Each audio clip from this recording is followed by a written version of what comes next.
দেখো কি সুন্দর হয়েছে, রসটা চকচক করছে।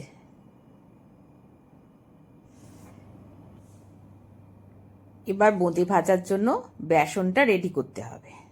প্রথমে এই বেসনেতে 1 টেবিল স্পুন চালের গুঁড়ো মিশিয়ে নিলাম।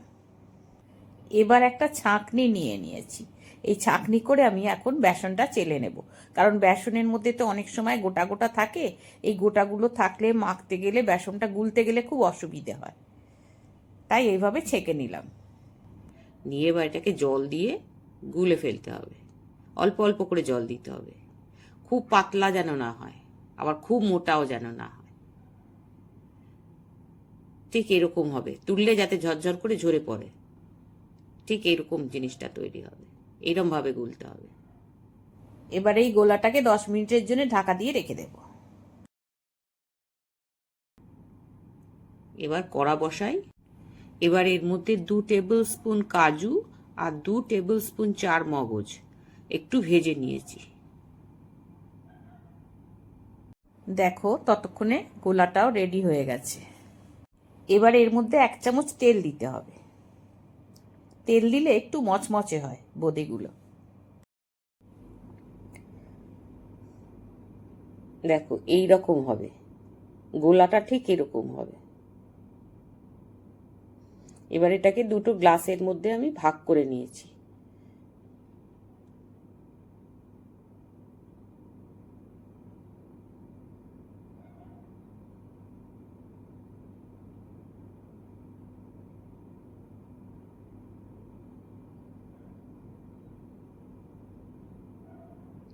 একটা কম রেখেছি আর একটা একটু বেশি রেখেছি।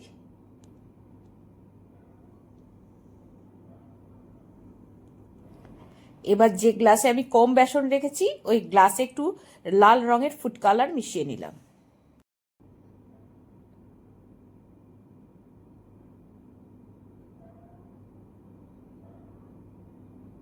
আর এতে আমি কোনো রং ব্যবহার করিনি।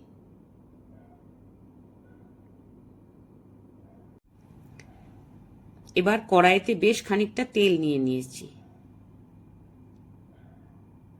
এবার তেলটা গরম হয়েছে কিনা একটু টেস্ট করলাম। এবার একটা ঝাঁঝরি হাতার সাহায্যে বেসনটাকে এইভাবে ঢালতে হবে।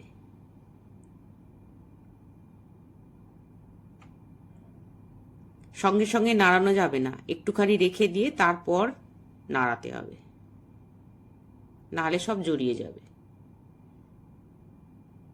এবার নাড়াতে হবে। এইভাবে নাড়িয়ে চাড়িয়ে বোঁদেগুলোকে ভালো করে ভেজে নিতে হবে। এইভাবে সমস্ত বোঁদেগুলোকে আমি ভেজে তুলে নিলাম।